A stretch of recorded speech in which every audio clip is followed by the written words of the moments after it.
妙龄少女头上长出青青草原，她的悖论理由竟然是男友喜欢男人。打工妹996供养牛郎，结果人家只是把她当做提款机。这些三观炸裂的东西全部出自于一部抨击人性的日本动漫。本着有福同享的观念，不能只让九九一个人三观炸裂。我们一起来看看这部全员变态的烂番吧。在日本出现了一款可以让正常人变成奴隶的神器，只要你跟别人随意玩个游戏，然后输的一方就会被神器干扰，心甘情愿的成为赢家的奴隶，并且现在知道这个事儿的人还比较少。看到这里肯定有人会问了，那么我利用这个神器割韭菜多好呀？刚好这部动画里面的人也是这么想的，所以就出现了上边那些三观炸裂的事情。一位牛郎大哥为了搞钱，诱骗妹子带上了神器，结果没想到这个妹子也是各种高手，她早就识破了牛郎的阴谋，并且反客为主，让牛郎大哥成为了他的奴隶，被迫说出自己的真心话。原来牛郎大哥早就有女朋友，接近妹子只是为了搞钱，我把你当成真爱，你把我当提款机。妹子把牛郎大哥变成了奴隶，下的第一个命令就是做我们爱做的事。好家伙，超轱辘直接粘我脸上来了呀！他们俩只是其中的小配角，我们的男女主更是骚操作不断。女主小亚是一个边看柯南边做笔记，侦查能力超群的狠角色。她之所以会和神器产生关系，还是因为她那个被绿的闺蜜是大写的惨。她男朋友跟她分手的理由竟然是喜欢男人。小亚决定陪闺蜜去会会这对狗男男，而闺蜜的男朋友就是我们的男主佑嘉。小亚的侦查能力那可不是吹的，她不光看出佑嘉并不喜欢男人，还看出坐在他们隔壁桌的是面基网友。佑嘉被小亚的侦查能力所折服，他对小亚说出了关于神器的一切，并且要求小亚加入他的团队，一起完成他的宏图霸业。按照神器的特性，只要佑嘉击败拥有奴隶的人，那么连同这个人在内以及他的所有奴隶都将归佑嘉所有。佑嘉希望把其他人的奴隶全部收入囊中，为自己的霸业扫除障碍。能够一直赢当然是最好的，如果一旦输了，就让小亚带着神器来解救他，也就是把他赢回来。通过追踪神器定位，可以找到同样拥有神器的人。佑嘉表示他的宏图大业指日可待。小亚在经过一番思考之后，居然加入了佑嘉的团队。你难道不是来给闺蜜报仇的吗？但是小亚不知道，她将会很快后悔自己的决定。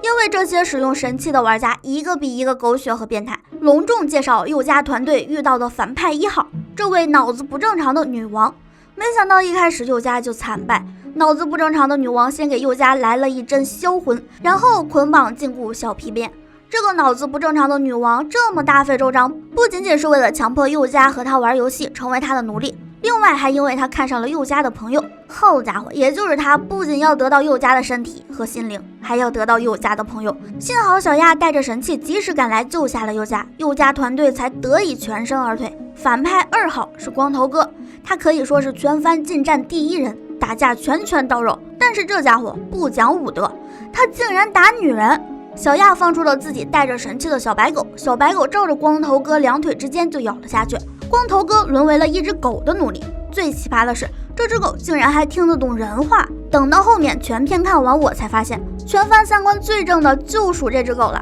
这可是真的人不如狗系列。接下来出场的是反派3号，史上最变态小学生，他专门挑选弱势群体下手，榨干他们的钱和价值。比如他遇到了一个因为失恋人生陷入低谷的少女，他不仅装可怜骗她用神器玩游戏，把她收为奴隶，还让她下海去卖，拍一些颜色电影，甚至到了后面还让她把前男友坑进来，也收为奴隶。如果你以为他的丧心病狂就到此为止了，那你想的真是太简单了。他还坑了没车没房，父母双亡，每天过着社会最底层生活，但还是对生活抱有希望的打工人，把打工人变成奴隶之后，张嘴就是要他全部的钱，这可太过分了！996的打工人的钱也骗，就是这样一个丧心病狂的狠角色。而且根据日漫不成文的未成年保护规则，这个变态小学生多半是不能受到重锤打击的。就这还不是最变态的，最变态的是到后面出现的反派4号黑老大。这个黑老大可以说是上边那个变态小学生的 Plus 版，